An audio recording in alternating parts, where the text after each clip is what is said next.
Assalamualaikum warahmatullahi wabarakatuh dan salam sejahtera.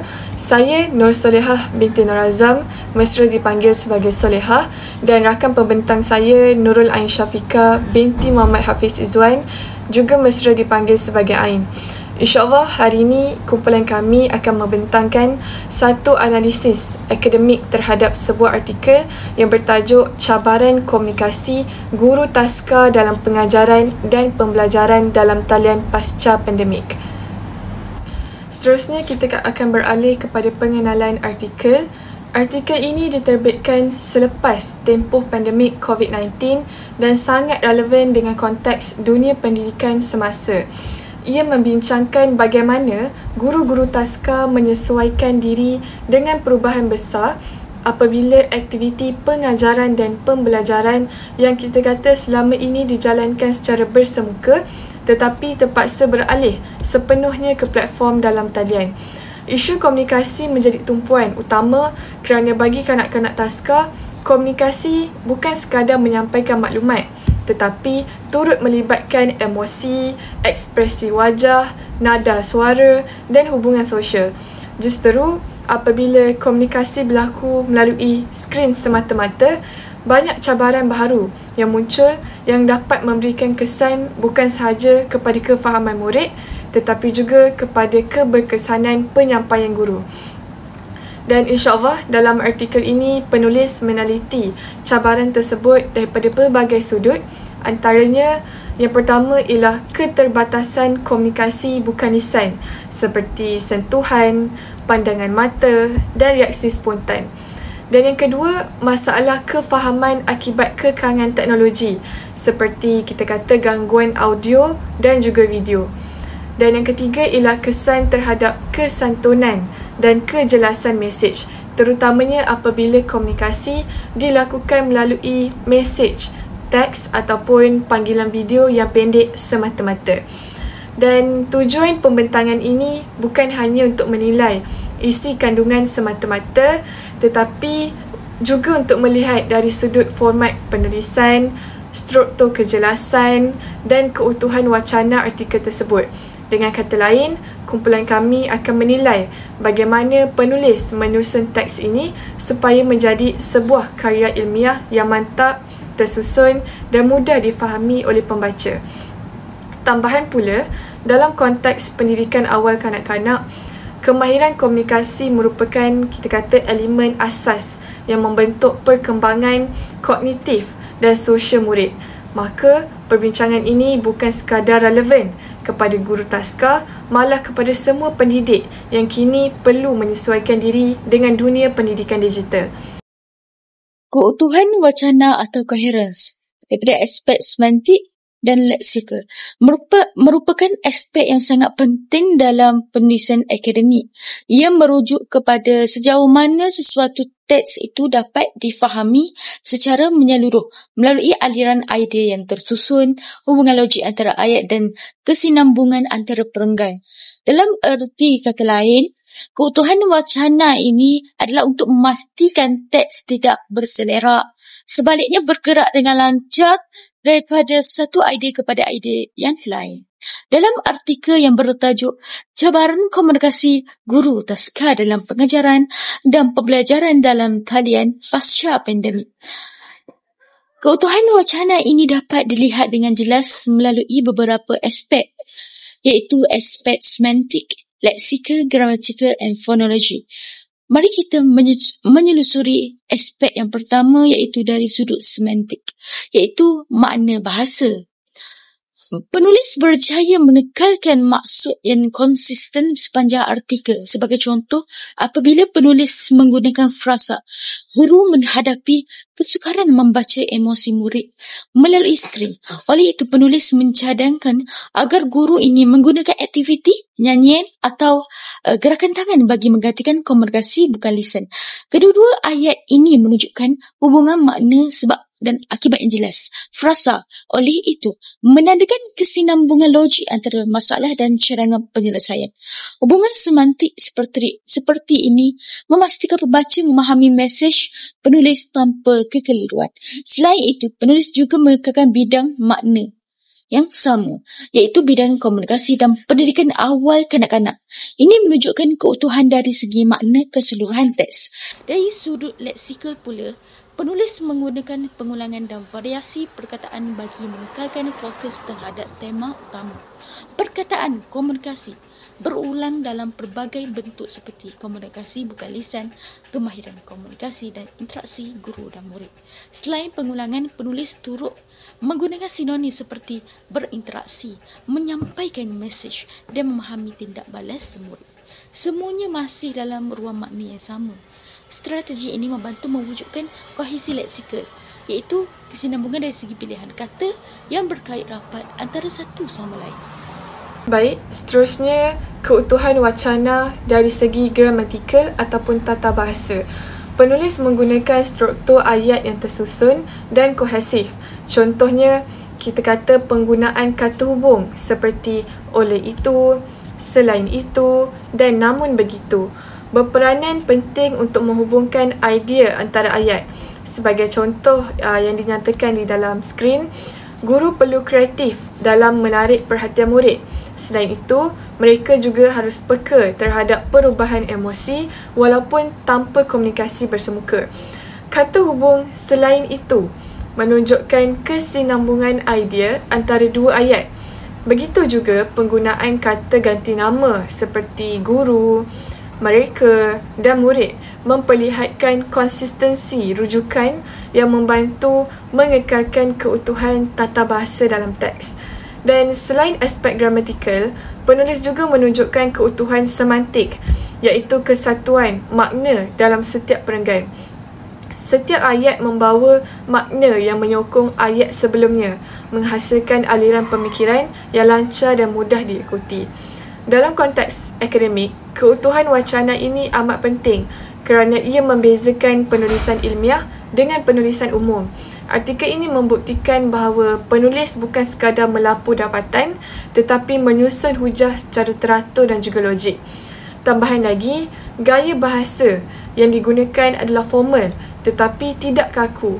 Ini menunjukkan kesedaran penulis terhadap audiens ataupun sasaran pendengar mahupun pembaca, iaitu golongan akademik dan pengamal pendidikan yang memerlukan keseimbangan antara keilmiahan dan kebolehfahaman. Seterusnya, penggunaan rujukan dan sitasi. Dalam bahagian ini kita dapat lihat bahawa penulis menulis dengan berlandaskan sumber ilmiah yang sahih. Antara rujukan yang digunakan ialah kajian oleh Rahim dan Zulkifli 2023 yang meneliti cabaran komunikasi guru dalam talian serta Nur Aina et al. 2022 tentang kesantunan berbahasa digital. Sebagai contoh, penulis menyatakan menurut Rahim dan Zulkifli 2023, komunikasi berkesan dalam talian bukan sahaja bergantung kepada teknologi, tetapi juga kepada keupayaan guru menyesuaikan gaya komunikasi dengan konteks digital. Penggunaan sitasi seperti ini bukan sekadar menghias teks, tetapi menambahkan kredibiliti dan keilmiahan. Ia menunjukkan bahawa penulis tidak menulis berdasarkan pandangan peribadi semata-mata, tetapi menulis berpandukan dapatan kajian yang diiktiraf. Selain itu, senarai rujukan di akhir artikel disusun mengikut gaya APA edisi ke-7 yang betul setiap nama pengarang ada nama pengarang, tahun penerbitan dan tajuk artikel disenaraikan dengan kemas. Ini menunjukkan disiplin akademik penulis dalam menghasilkan karya ilmiah yang profesional. Rujukan juga pelbagai, merangkumi artikel jurnal, laporan penyelidikan dan sumber kerajaan. Ini membantu memperkukuh argumentasi penulis bahawa isu komunikasi guru taska bukan sekadar fenomena kecil, tetapi satu topik penting dalam pembangunan pendidikan negara. Baik, seterusnya saya akan membincangkan aspek kejelasan ataupun clarity dalam artikel ini. Dalam penulisan akademik, kejelasan merupakan asas kepada penyampaian yang berkesan dan artikel ini menonjolkan kejelasan melalui 3 cara, iaitu yang pertama penggunaan bahasa yang mudah difahami, yang kedua susunan ayat yang logik dan yang ketiga ialah contoh yang konkret untuk menyokong hujah. Dan slide seterusnya.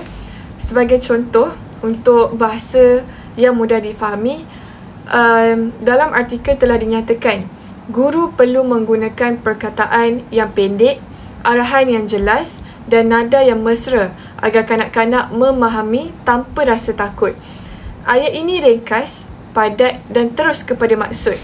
Ia menggabungkan unsur emosi dan pedagogi sesuai dengan konteks pendidikan awal kanak-kanak. Dan selain itu, penulis juga memberi konteks terhadap setiap dapatan seperti yang dinyatakan di skrin. Ketika sesi dalam talian, kanak-kanak mudah hilang fokus sehingga selepas 5 hingga 7 minit. Maka, guru digalakkan untuk menyelitkan aktiviti lagu ringkas atau pergerakan tangan untuk mengekalkan perhatian. Dan kejelasan seperti ini jelas menunjukkan bahawa penulis ni bukan hanya menulis secara teori, tetapi berdasarkan pemerhatian sebenar sebagai pendidik dan pengajar. Dan dari sudut komunikasi, penulis menekankan 2 bentuk kejelasan, iaitu verbal clarity iaitu kejelasan lisan dan non-verbal clarity iaitu kejelasan bukan lisan. Walaupun kita kata sesi dijalankan secara dalam talian, guru tetap perlu mengekalkan ekspresi wajah yang ceria, intonasi yang lembut dan bahasa tubuh yang sesuai. Semua ini memberikan kesan langsung kepada emosi dan juga pemikiran murid. Dan kesimpulannya, kejelasan dalam artikel ini bukan sekadar berkaitan dengan struktur bahasa tetapi mencerminkan kefahaman mendalam penulis terhadap dinamika komunikasi digital antara guru dan juga murid. Baik, seterusnya marilah kita capahkan lensa perbincangan dengan membincangkan mengenai struktur penulisan artikel ini. Artikel ini mempunyai struktur penulisan yang mantap dan teratur, menepati piawai penulisan akademik. Bahagian pengenalan jelas menunjukkan isu dan objektif kajian, diikuti oleh sorotan literatur, metodologi, dapatan, perbincangan dan kesimpulan. Dan struktur seperti ini penting kerana ia membantu pembaca maupun pendengar mengikuti aliran pemikiran penulis dengan sistematik. Dan sebagai contoh, dalam bahagian metodologi, penulis menulis, kajian ini menggunakan pendekatan kualitatif melalui temu bual separa berstruktur bersama 10 orang guru taska di sekitar Selangor dan Negeri Sembilan. Ayat ini menunjukkan ketelusan dan kita kata keterperincian metodologi. Pembaca dapat mengetahui kaedah pengumpulan data, populasi kajian serta konteks lokasi yang digunakan. Dan setiap bahagian juga dihubungkan dengan baik. Bahagian dapatan diikuti oleh perbincangan yang menjelaskan makna dan implikasi dapatan, bukan sekadar kita kata menyenaraikan hasil temu bual. Ini jelas menunjukkan kematangan akademik penulis dalam membina hujah yang beralun dan juga berstruktur. Dan selain itu, penulis juga turut menutup artikel dengan kesimpulan reflektif, iaitu kita kata kesimpulan yang bukan sahaja merumuskan dapatan tetapi turut mencadangkan penambahbaikan untuk masa hadapan. Dan ini menepati ciri penulisan ilmiah moden yang bersifat progresif dan terbuka kepada inovasi. Kami juga sempat menemu bual beberapa pihak seperti pensyarah, kaki tangan institut serta rakan senior bagi mendapatkan maklumat yang lebih mendalam berkaitan dengan kursus ini.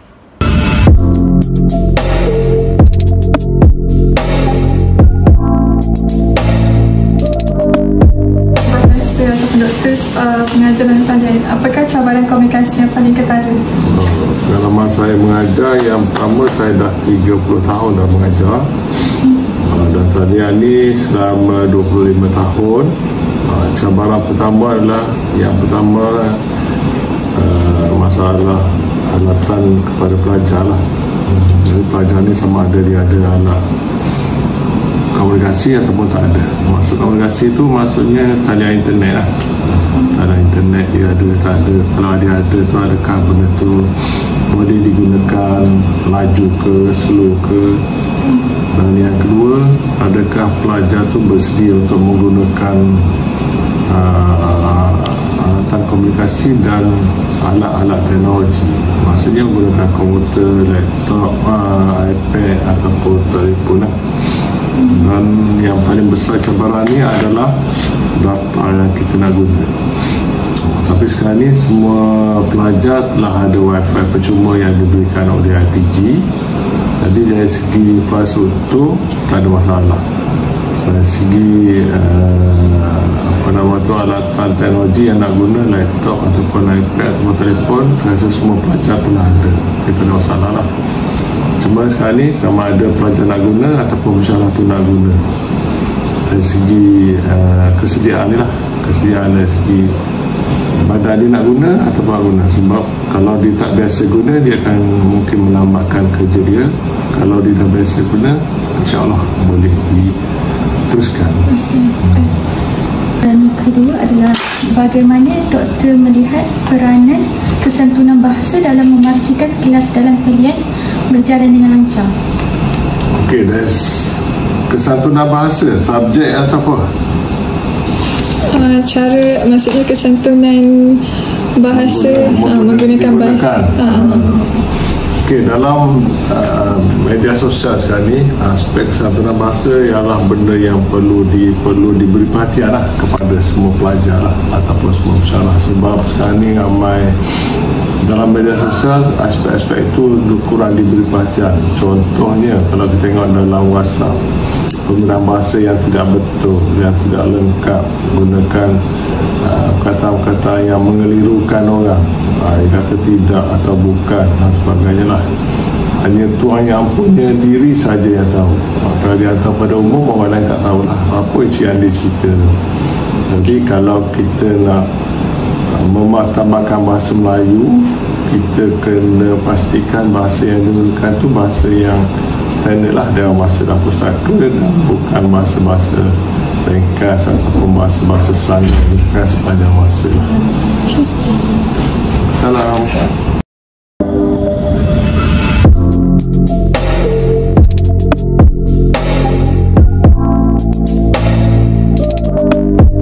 Supaya mereka ni lebih beradab ketika berkomunikasi, khususnya dalam talian. Okey, sebelum kita berkomunikasi dengan mana-mana orang kan, kita pertama sekali kena ketahui latar belakang seseorang yang kita nak berkomunikasi tu. Jadi kita kena tahu apa dia, kemungkinan lah latar belakang peribadi dia dan juga latar belakang pendidikan dia. Supaya bila kita berkomunikasi, terutamanya untuk persoalan-persoalan yang berkaitan dengan perkara-perkara akademik, kita berjumpa ataupun menemui orang yang tepat dalam bidang itu. Jadi tidaklah kita tanya satu benda yang salah, dan kadang-kadang bila kita tak berjaya untuk menampilkan satu soalan yang sesuai dengan bidang dia atau pengetahuan dia atau pengalaman peribadi dia, kemungkinan dia agak kita fed up ataupun dia rasa bosan dengan apa soalan dia tanya dalam satu bidang. Jadi akhirnya dalam sesi komunikasi itu nampak tak ada siapa yang boleh memberitahu atau memberikan maklumat yang jelas tentang satu-satu perkara.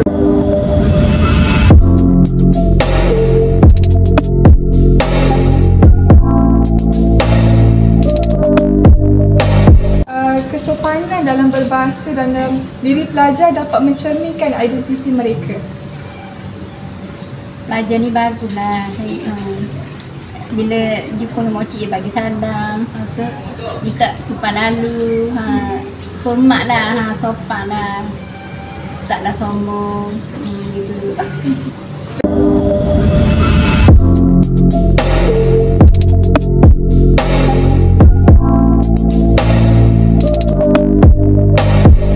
Saudari, bagaimana saudari memperhatikan kesantunan bahasa dalam kehidupan seharian sebagai seorang pelajar?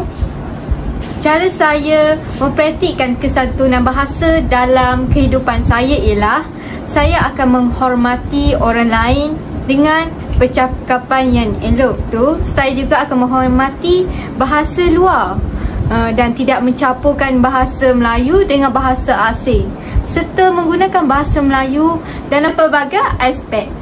Selain itu, saya juga akan membaca majalah, novel, komik yang berkaitan dengan bahasa Melayu.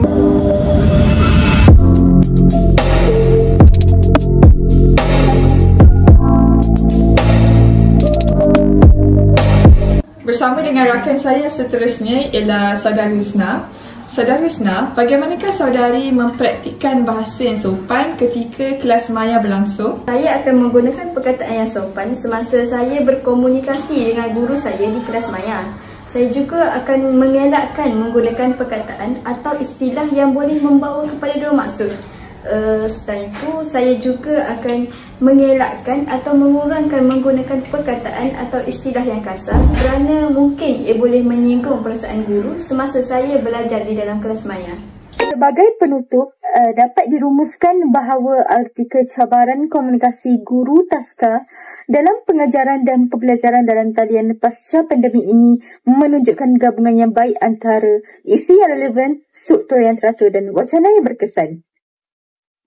Penulis berjaya mengemukakan analisis yang seimbang antara cabaran dan peluang dari segi kejelasan pula, rujukan, struktur dan keutuhan wacana, dan ini semuanya menunjukkan disiplin penulisan ilmiah yang matang. Melalui pembentangan ini, kami berharap penonton dapat memahamilah bahawa komunikasi dalam dunia pendidikan bukan hanya soal teknologi tetapi tentang hubungan manusia, kejelasan mesej dan nilai kesantunan. Jadi, terima kasih atas perhatian semua. Assalamualaikum warahmatullahi wabarakatuh.